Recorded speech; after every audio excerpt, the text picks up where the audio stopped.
Assalamu alaikum, dear students. Hope you all are fine and well. I am your mathematics instructor Furqan Ahmad from B Tuitions Learning Platform and Studio, which is Pakistan's first free of cost learning platform.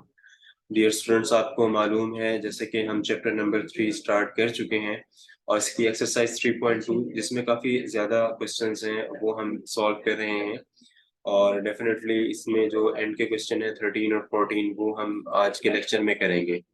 और मैंने कुछ diagrams का भी इजाफा किया है इस lecture के अंदर ताकि जो थ्योरी की क्लास में मैंने आपको इलेक्ट्रॉनिक पेन से समझाया था वो अब आपको डायग्राम से जो है समझ में आ जाए ताकि एक स्केच आपके माइंड में बन जाए और एग्जाम पॉइंट ऑफ व्यू से डियर स्टूडेंट्स आपको बहुत आसानी हो जाए।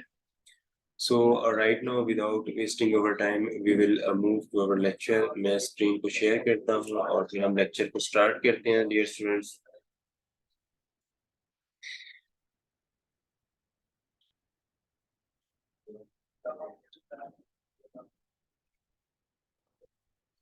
जी तो हमारे पास देखें स्टूडेंट्स हमारे पास पहली जो स्लाइड है मैं आपको बता देता हूँ इसके बारे में।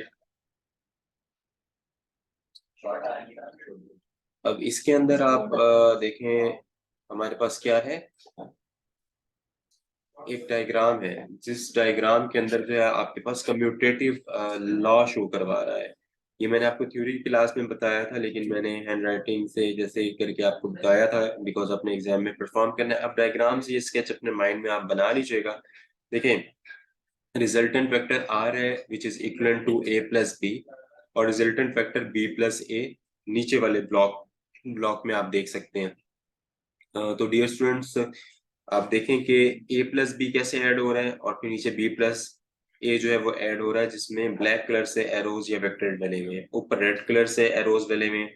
तो R vector is equal to A vector plus B vector और डाउनवर्ड देखें R vector is equal to B plus A vector. Right dear students, so origin आपने देखें ये मैं इसको हाईलाइट भी कर देता हूँ। ओरिजिन जो है वो कहाँ है, this one is origin, right ये ओरिजिन है और ये रिजल्टेंट बी प्लस ए का है, ये ए प्लस बी का है। तो इसमें कौन सा लॉ प्रूफ हुआ है, कौन सी प्रॉपर्टी यहाँ पे हुई है जी,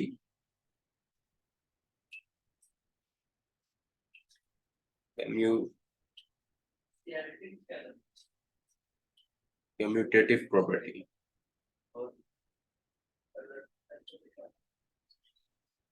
राइट स्टूडेंट, कम्यूटेटिव प्रॉपर्टी यहाँ पे जो है वो यूज हुई।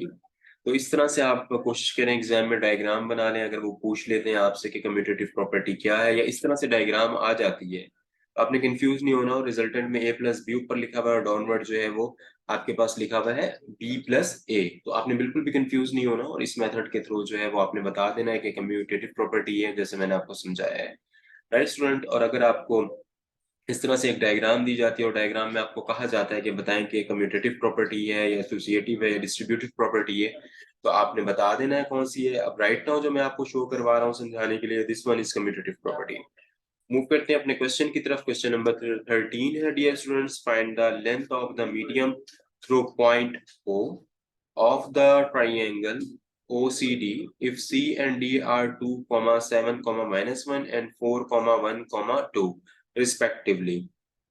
रिस्पेक्टिवली का मतलब मैं प्रीवियस अपने लेक्चर्स में काफी बार आपको समझा चुका हूँ कि देखें सी और डी जहाँ लिखा हुआ है उसके बाद जो टर्म्स 1 और 2 नंबर पे आ रही हैं जो ब्रैकेट्स में है, first one is for C and second one is for D. Means के 2, 7, -1 फॉर सी एंड डी के लिए जो है 4, 1, 2 रिस्पेक्टिवली इसको कहेंगे। राइट डियर स्टूडेंट्स, तो अब इस क्वेश्चन को जो है वो सॉल्व करते हैं। Mid point of C D जो है वो 1/2, 2, 7, 1 है। राइट, अब ये मैं लिख भी देता हूँ यहाँ पे राइट। देखें ये कुछ इस तरीके से है जी, mid point of C D is equal to 1/2 bracket whole 2, 7, -1। Alright dear students, this one is -1। तो ये कुछ इस तरीके से हो गया। अब उसके बाद मैंने जो है यहाँ पे भी इक्वल का साइन डाला, दिस वन है यहाँ इक्वल का साइन डाला 1/2 इंटू 2, 4, 7, +1 कॉमा -1 +2, राइट। प्लस के बाद क्या है 1 है, प्लस के बाद क्या है 1 है, राइट स्टूडेंट्स। और 2 4 के बाद कॉमा है, 2 प्लस ये जो प्लस है इसके बाद ये कॉमा है, दिस वन 4 के बाद ये कॉमा है, फिर उसके बाद आपके पास 7 + 1 है, दिस वन इज 7 + 1, फिर कॉमा, फिर 1 + 2 है आपके पास, और फिर यहाँ पे ब्रैकेट क्लोज की है मैंने, और इज इक्वल टू व्हाट, जब ऐड करेंगे 681 हो जाएगा, 681 है आपके पास, जब ऐड कर रहे हैं तो 1/2 है, तो 681 हो रहा है आपके पास, राइट स्टूडेंट्स। मैंने ऐड किया, सिंपली देखें 4 + 2 किया तो 6 किया, 6 हो गया, तो वो मैंने आगे लिख दिया ब्रैकेट के अंदर जो मेरे पास आया। तो लेंथ जो है वो अब क्या होगी, मेरे पास लेंथ फाइंड आउट करनी है, LENGTH, इस तरीके से लेंथ लिख लिया मैंने 1/2, और 1/2 लिखने के बाद क्या आएगा मेरे पास 681, राइट स्टूडेंट, 681, सेपरेटर इस तरह लगा दूंगा, is equal to 1/2, right students, 1/2 इस तरीके से, √6 का स्क्वायर, 6 का स्क्वायर प्लस 8 का स्क्वायर प्लस 1 का स्क्वायर, और इज इक्वल टू 1/2 1/1, इस तरीके से होगा। जब इसको ऐड करेंगे, स्क्वायर लेंगे तो 1/1 मेरे पास आ जाएगा। तो इस तरीके से ये लेंथ फाइंड आउट करनी है। स्टूडेंट्स, नेक्स्ट क्वेश्चन हमारे पास है question number 14। If S and T are the midpoint of vector PR and vector QR, then show that ST is equal to 1/2 PQ. ST is equal to, ST vector is equal to 1/2 PQ। तो ये question है कुछ, हमने इसको solve करना है student. OP vector जो है वो, ओपी जो है वो, ओपी जो है वो ए के बराबर है,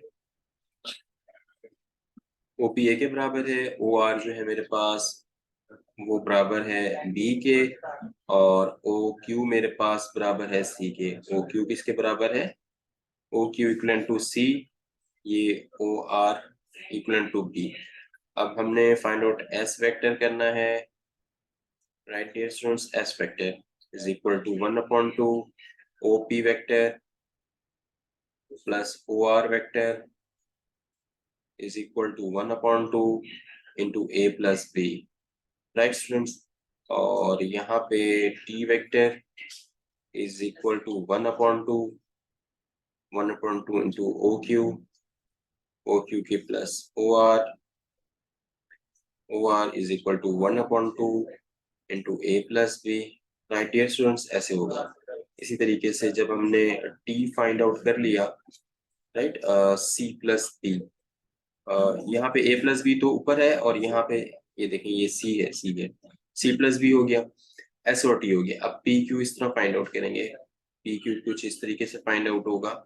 पी क्यू जब फाइंड आउट करेंगे तो वो इस तरह होगा, तो यहाँ पे ओ क्यू वेक्टर है, O Q vector minus O P vector, right students, O P is equal to C minus A, O P vector इस तरह हो जाएगा, और इसी minus A. Right now S T की तरफ जाते हैं, हम एस टी फाइंड आउट करेंगे। S T is equal to O T vector minus O S vector is equal to 1/2 into C plus B, right student, C plus B minus 1/2 into A plus B is equal to 1/2 into C plus B minus A minus B, right students. अब S T को जो है further इसको clarify करते हैं, solve करते हैं, तो ये सी माइनस ए है, और which is equal to C minus A is equal to S T vector, this one S T is equal to 1/2 P Q vector, right students. ये कुछ इस तरीके से होगा। और एग्जाम पॉइंट ऑफ व्यू से ये क्वेश्चन जो है वो बहुत ज्यादा इम्पोर्टेंस रखता है, तो आपने इसकी प्रैक्टिस बहुत ज्यादा करनी है स्टूडेंट्स।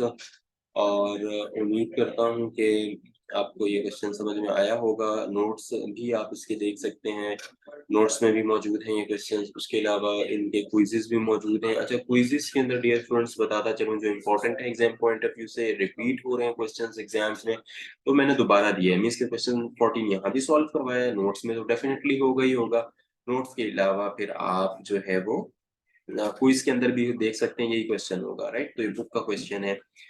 सेकंड स्टूडेंट, आपको मैं बताता चलूं कि एग्जाम में आपने एक ट्रिक आपको मैं बताता चलूं, नोट्स अपने बनाने हैं, खुद से भी बनाने हैं, लाइक मेरे नोट्स देखें और खुद से प्रैक्टिस करें। आप समझते हैं कि यहाँ पे एक स्टेप और ऐड हो सकता है, एक स्टेप और कम हो सकता है, लेकिन क्वेश्चन समझ में आ रहा है, तो और आपको आसानी हो रही है करने में उस वक्त, तो आप वो कर लें। मीन्स कि अपने नोट्स बनाएं, खुद से उसको करें प्रैक्टिस। इसमें ये होगा इन द एंड एग्जाम में, एग्जाम वाले डेज में अगर आपको रिलैक्स रहना है, वहाँ उस वक्त आपको कोई प्रेशर नहीं लेना, एब्जॉर्ब नहीं करना या एब्जॉर्ब नहीं कर सकते at the time of exam, 1 महीना 2 महीना रहता है एग्जाम में, तो आपको ये प्रैक्टिस करनी पड़ेगी। अपने खुद से नोट्स आम दिनों में आपको बनाने होंगे, वो बनाएं, आप अच्छे से उनकी प्रैक्टिस करें, और फिर ये है कि एग्जाम में आप बहुत अच्छे से मार्क्स जो है वो गेट कर सकेंगे। स्टूडेंट्स, वी ट्यूशंस के प्लेटफॉर्म से अब मैं इस लेक्चर को जो है वो एंड करता हूँ। नेक्स्ट लेक्चर तक के लिए स्टूडेंट्स आप अपना जो है बहुत ज़्यादा ख्याल रखिएगा। अल्लाह हाफिज़।